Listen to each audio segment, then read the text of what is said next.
नमस्कार मंडळी, मी मीनाक्षी रेसिपी मराठीमध्ये तुमच्या सर्वांचे स्वागत करते। सर्वांना श्री स्वामी समर्थ। आज आपण मस्त अशी आपण पुरणपोळी बनवणार आहोत। तेही आपल्याला आता होळी स्पेशल पुरणपोळी बनवायची आहे, एकदम महाराष्ट्रीयन स्टाईल आणि एकदम मी त्याच्यामध्ये बारीक सारीक गोष्टी सांगितलेल्या आहेत जेणेकरून तुम्हाला पुरणपोळी बनवण्यास एकदम सोपी जाईल आणि तुम्ही नवशिके असाल तरी तुम्हाला ही पुरणपोळी अगदी 100% जमेलच। त्यासाठी मी काही छोट्या-छोट्या बारीक ट्रिक्स सांगितलेल्या आहेत, तर तुम्ही व्हिडिओ पूर्ण बघा। तर इथे मी गव्हाचं पीठ घेतलेलं आहे 1 कपभर आणि 1 कपभर मैदा घेतलेला आहे। तर सर्वप्रथम आपल्याला काय करायचं आहे, हे जे पीठ आहे का आपल्याला जे रवा आपण मैदा चाळायची चाळणी असते का रवा चाळायची चाळणी, त्या चाळणीनेच आपल्याला हे पीठ जे आहे का चाळून घ्यायचं आहे। कारण पिठामध्ये काही बारीक कोंडा वगैरे असतो ना, तो आपल्याला काढून घ्यायचा आहे। आपण जी रेग्युलरच्या चाळणीने चाळलं तर त्याच्यामध्ये कोंडा निघणार नाही, त्यामुळे आपल्याला बारीक अशा चाळणीने चाळून घ्यायचं आहे। तर आता मी पीठ चाळून घेतलेलं आहे। तर मी त्याच्यामध्ये थोडीशी 1 चिमूटभर हळद घातलेली आहे आणि थोडंसं मीठ घातलेलं आहे चवीनुसार। तर आता याला आपल्याला पीठ मळून घ्यायचं आहे। तर मी इथे पीठ मळताना सुद्धा तुम्हाला ह्याच्यामध्ये मस्त अशी ट्रिक सांगितलेली आहे, तर तुम्ही व्हिडिओमध्ये बघू शकता मी पीठ कशा पद्धतीने मळलेलं आहे ते। तर तुम्ही ह्या पद्धतीने पीठ नक्की मळून घ्या, एकदम मस्त असं हे पीठ होतं आणि आपली पुरणपोळी जी आहे का एकदम करते वेळेस फाटत नाही। आणि आम्ही या व्हिडिओमध्ये पुरणपोळी जी आहे का पुरण न वाटता आणि पोळी न लाटता आपण ही पुरणपोळी तयार केलेली आहे, तर नक्की बघा। तर आता आपण पीठ मळणं झालेलं आहे, तर आता त्याला आपल्याला काय करायचं आहे, पुन्हा तेल लावायचं आहे। अगोदर असं मऊसूत पीठ मळून घ्यायचं आहे, बघू शकता हाताला चिटकत आहे पीठ। आता थोडं-थोडं पीठ याच्यावर तेल घालायचं आहे आणि आपल्याला हे पीठ मळून घ्यायचं आहे, जेणेकरून आपलं जे पीठ आहे का ते छान मऊसूत मळल्या जाईल आणि हाताला चिटकायचं सुद्धा कमी होईल। तोपर्यंत आपल्याला हे पीठ मळून घ्यायचं आहे। 5 ते 7 मिनिट आपल्याला हे छान असं पीठ मळून घ्यायचं आहे, कारण पुरणपोळीला पीठ तेवढंच महत्त्वाचं असतं पुरणपोळी करते वेळेस। तर व्हिडिओमध्ये दाखवत आहे त्या पद्धतीने तुम्ही पीठ मळून घ्या। असं थोडं-थोडं तेल टाकून आपल्याला हे पीठ मळून घ्यायचं आहे। तर मी इथे 2 ते 3 चमचे तेल वापरलेलं आहे पीठ मळण्यासाठी। तर तुम्ही ह्या पद्धतीने पीठ मळून घ्या, तुमची 100% पुरणपोळी जी आहे का ती फाटणार नाही। तर व्हिडिओमध्ये दाखवत आहे की मी त्या पद्धतीने तुम्ही पीठ मळून घ्या, अगदी त्याला आपल्याला चुरून मळून असं पीठ मळून घ्यायचं आहे। तर बघू शकता व्हिडिओमध्ये आणि शेवटी मी तुम्हाला पिठाचा गोळा दाखवते कशा पद्धतीचा झालेला आहे ते।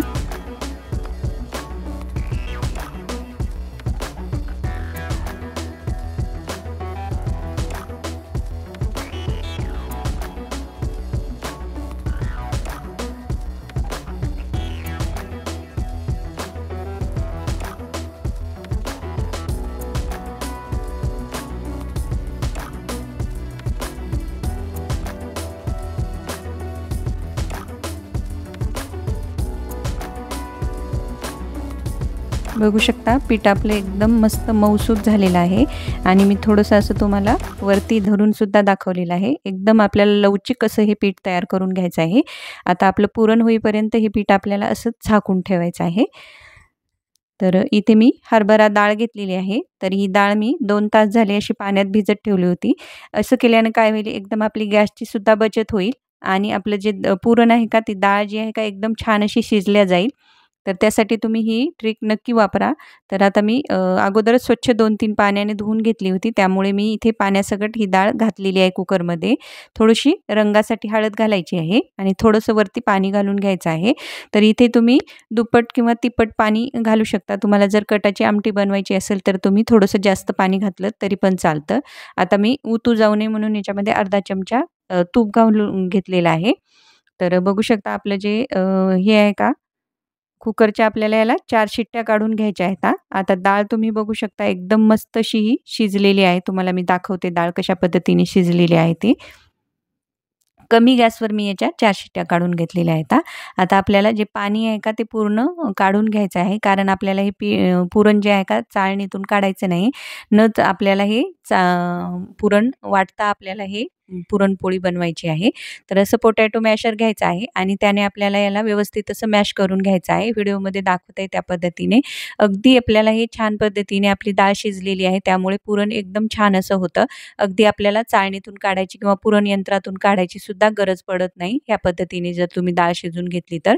बघू शकता डाळ छान शिजलेली आहे. तर मी एक तुम्हाला दाखवलेले आहे त्या कपानेच मी 1 कपभर डाळ घेतली होती. त्या कपनेच मी इथे 1 कपभर गूळ घातलेला आहे.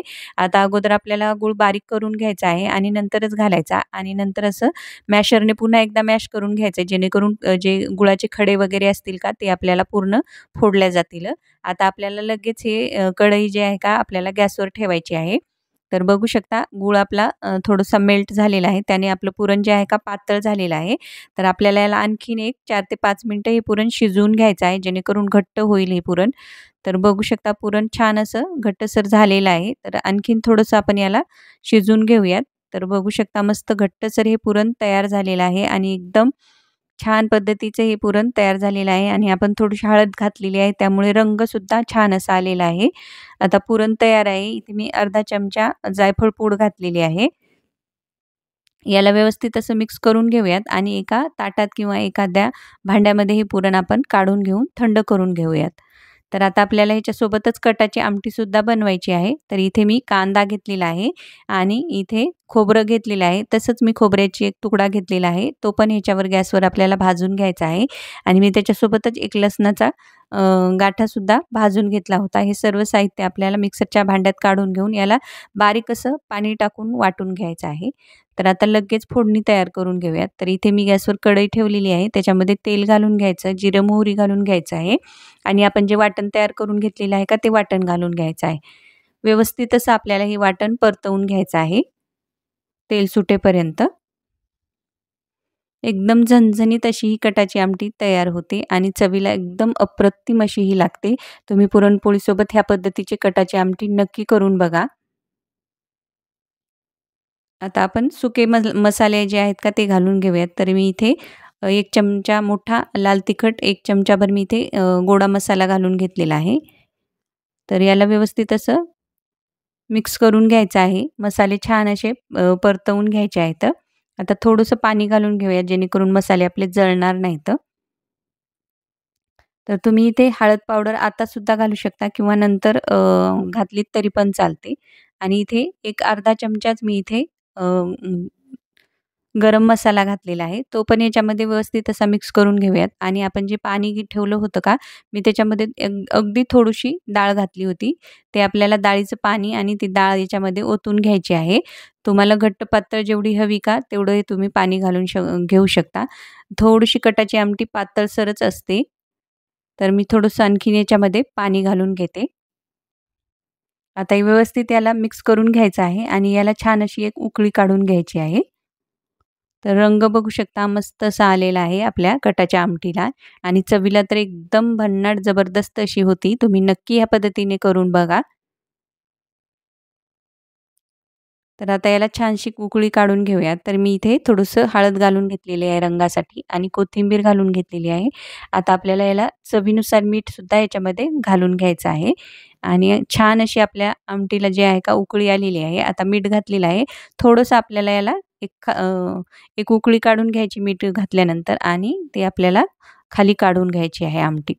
तर पीठ बघू शकता आपण अगोदर मळून ठेवलेलं आहे त्यामुळे किती मऊ असं झालेलं आहे. तर आपण ही पुरणपोळी जी आहे का न लाटता आपल्याला ही पुरणपोळी बनवायची आहे. तर आपल्याला पुरणाचा गोळा मोठा आणि पिठाचा गोळा कमी घ्यायचा आहे आणि तुम्ही पुरण आपलं जे पीठ आहे का ते बघू शकता किती छान सैलसर असं आपण हे छान मळून घेतलेलं आहे. त्यामुळे आपली पुरणपोळी जी आहे का ती एकदम छान अशी होते. तर आपण पुरण जे आहे का ते पण आपलं एकदम छान पद्धतीने झालेलं आहे. त्यामुळे एकदम त्याचा गोळा पण छान झालेला आहे आणि एकदम पुरणसुद्धा आपलं छान एकदम जास्त घट्टही नाही आणि जास्त पातळही नाही. व्यवस्थित आपल्याला जसं पुरणपोळीला लागतं का त्या पद्धतीचंच आपलं पुरण तयार झालेलं आहे. तर अगोदर असं पुरण भरून घ्यायचं आहे आणि असं हाताने अगोदर थापून घ्यायचं आहे. नंतर वरतून मी एक प्लास्टिक पन्नी घेतलेली आहे. त्याला तेल लावून घ्यायचं आहे आणि मी व्हिडिओमध्ये दाखवत आहे त्या पद्धतीने हाताने आपल्याला ही पुरणपोळी पसरवून घ्यायची आहे. आहे ना एकदम जबरदस्त ट्रिक. तुम्ही ह्या पद्धतीने या ट्रिकने नक्की पुरणपोळी बनवून बघा आणि ही तेलपोळी एकदम छान अशी होते. चवीला पण एकदम भन्नाट अशी लागते. तुम्ही भाजते वेळेस याला तेल किंवा तूप लावून भाजून घेऊ शकता. तर व्हिडिओमध्ये दाखवत आहे त्या पद्धतीने तुम्ही पुरणपोळी लाटून घ्या. तर इकडे गॅसवर तवासुद्धा ठेवलेला आहे, तो पण गरम झालेला आहे. आता पुरणपोळी याच्यावर टाकून घ्यायची आहे. बटर पेपर घ्यायचा आहे किंवा तुम्ही पन्नीसुद्धा घेऊ शकता. बटर पेपर जो आहे का तो ताव्याला चिटकत नाही. तर बघू शकता रंग किती छान असा आलेला आहे आपल्या पुरणपोळीला. तर ही दोन्ही बाजूने आपल्याला छान अशी ही पुरणपोळी शेकून घ्यायची आहे.